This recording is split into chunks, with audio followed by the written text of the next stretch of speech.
Oh, you can keep it. This is for you. Thank you. I mean, with a play like that, you deserve that drip. Congrats on the win, and for the NBA Prime Playmaker chain. And look, it's plays from tonight. I appreciate you. Thank you. You got it. You know, it's so funny. Every time the NBA play-in tournament comes around, we have this same conversation. Oh, why is it happening? It used to only be 8 teams that went to the playoffs. Why is this even a thing? Why is a 10 seed in there? And then Adam Silver will give you back-to-back bangers. And then you're like, oh, well, I mean, it's kind of cool. What's going on, guys? Joachim from BoxInOne. Welcome back to BoxInOne, a basketball podcast and sports platform created by myself and roischand. My voice is a little bit tired, not from yelling or anything yesterday. I mean, the games were great. They were not that exciting in terms of losing my voice excitement since I didn't have a favorite team in these games last night. It's just the morning. It's morning shift. If you're watching this early, good morning, morning shift.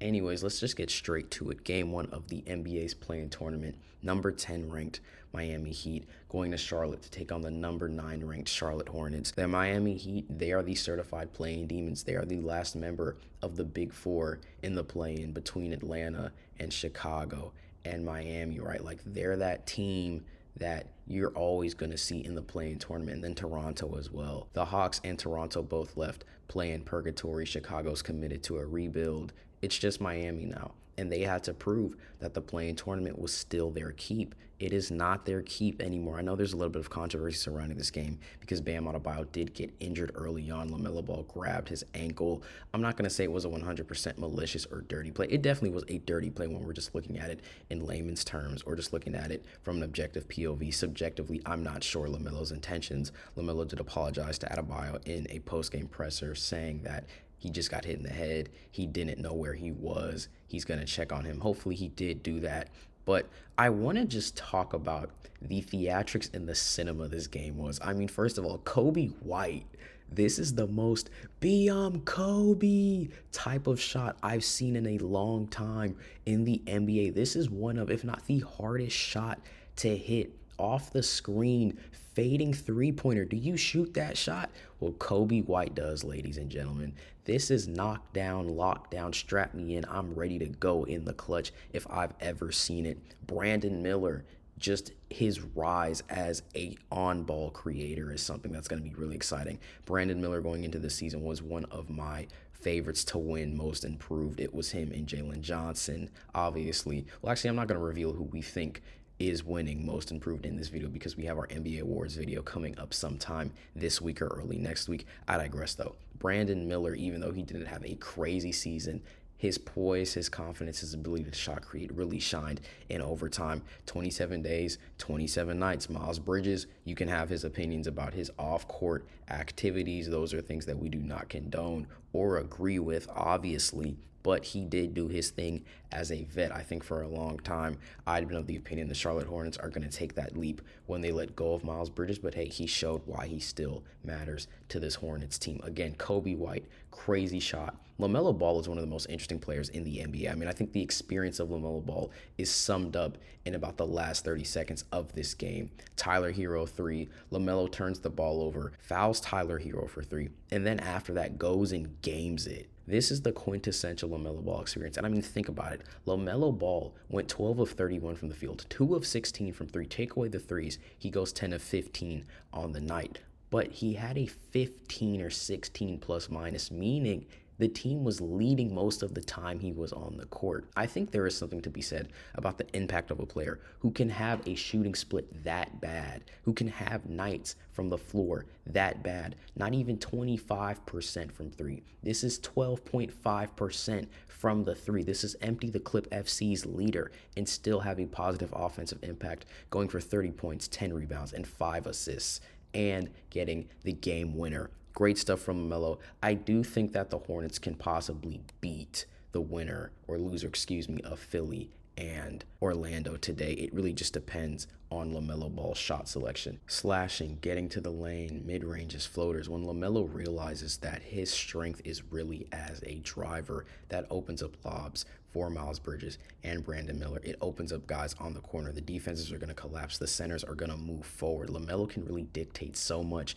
And even still, I think for a guy that was having a terrible shooting night and even was adamant about that in the post-game presser, I think the fact that you have the confidence to take the last shot and make it says a lot more about you than all of your misses in this game. Speaking of misses, Con Knuckle, you got benched in the fourth, and then Kobe White saved your legacy, and then you did not touch the floor in OT. Con Knuckle, what happened? Con Knuckle, what happened? Con Knuckle, what happened? Why are we putting up numbers like this? This your first taste of the playoffs, Con. They calling you Rookie of the Year. They saying you did it better than C-Flag.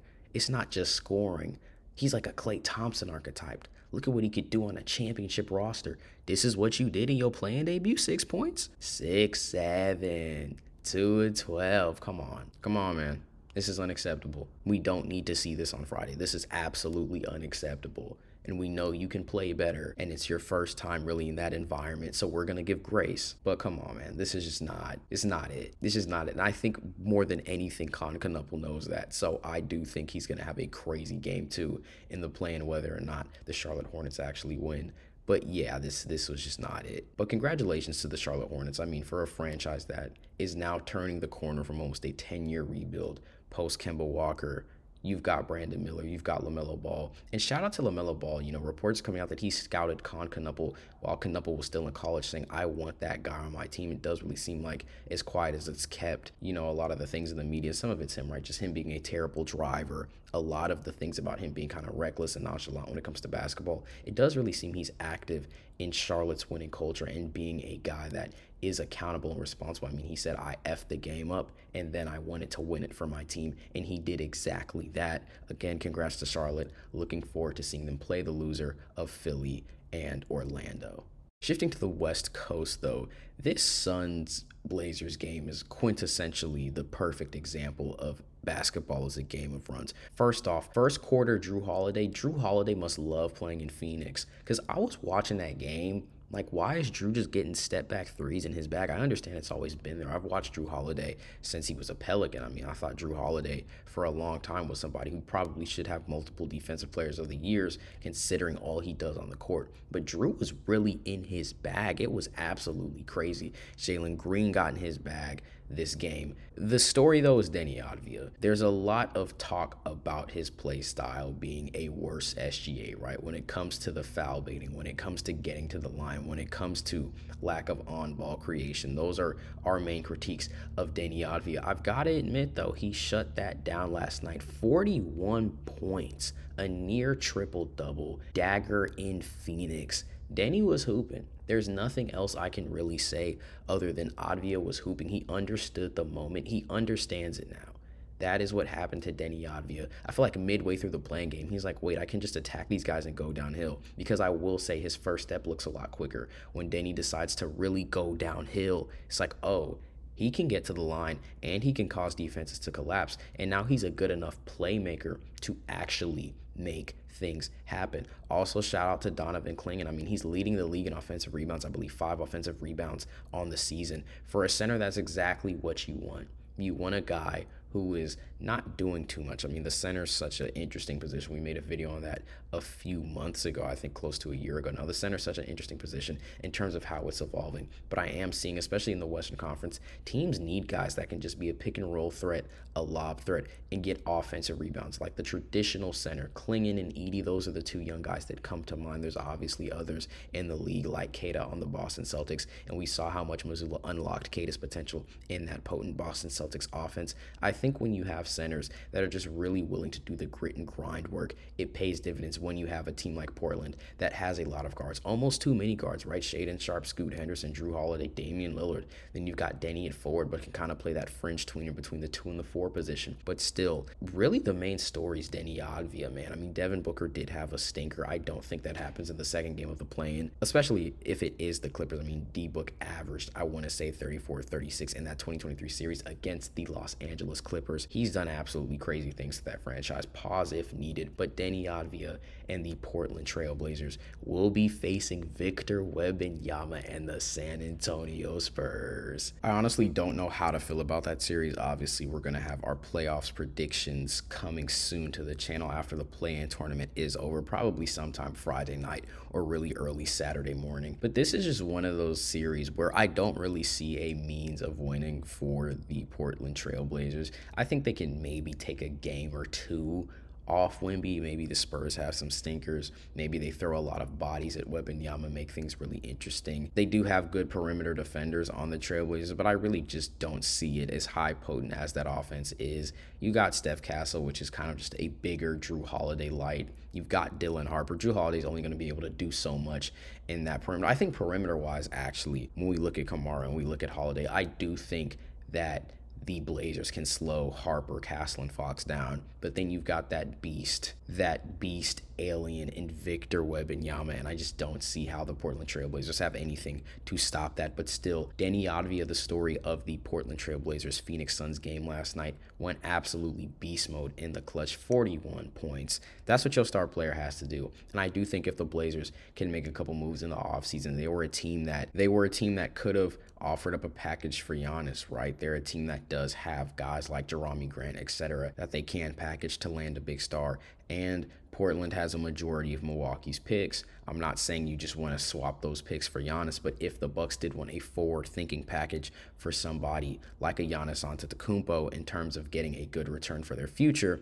that's a team to consider because the Blazers currently do have all of their picks. Denny's arriving. You've got Shaedon Sharpe. Dame is coming back at some point. You've got Drew. I don't know how many of those guys would be on the Blazers after the Blazers, if they did, of course, make a big splash for a free agent star. But the future is not looking as dim as it was in Portland. First playoff series in a little bit for this Blazers organization. Deni really turned up the heat. Drew turned up the heat. I mean, especially seeing where they started this year and the teams they were losing to. It's good to see that Portland did figure things out. You started the season with your coach almost getting hit with a RICO for gambling, and now you're finishing it with Tiago Splitter as a playoff team. Congratulations to the Portland Trail Blazers. With that being said, though, guys, that is going to do it for us today at BoxInOne. Again, as always, if you enjoyed the content, make sure to like, comment, share, and subscribe. Thank you for all of the recent love and support on the channel. We will be responding to your guys' comments soon. We're both in college. Sometimes it's just after we upload these videos, we just close the laptop or we close out YouTube in open canvas and go straight to work. But again, as always, if you guys enjoyed the content, make sure to like, comment, share, and subscribe. Daily content with the NBA playoffs now really being in season. Obviously, the playoffs start on Saturday, but expect more video breakdowns like this. Expect more pod episodes coming as well. Really exciting stuff. Looking forward to going on this journey with you guys for the 2026 NBA playoffs. And again, for the last time, if you enjoyed the content, make sure to like, comment, share, and subscribe. And we will see you all in the next one. Still alive. You guys face whoever is the loser, and we are presenting you with the NBA on Prime Playmaker chain. And LaMelo, look, it's live actual play. I can keep it. Well, can you keep it, Hez? Oh, you can keep it. This is for you. Thank you. I mean, with a play like that, you deserve that drip. Congrats on the win, and for the NBA Prime Playmaker chain. And look, it's plays from tonight. I appreciate you. Thank you. You got it.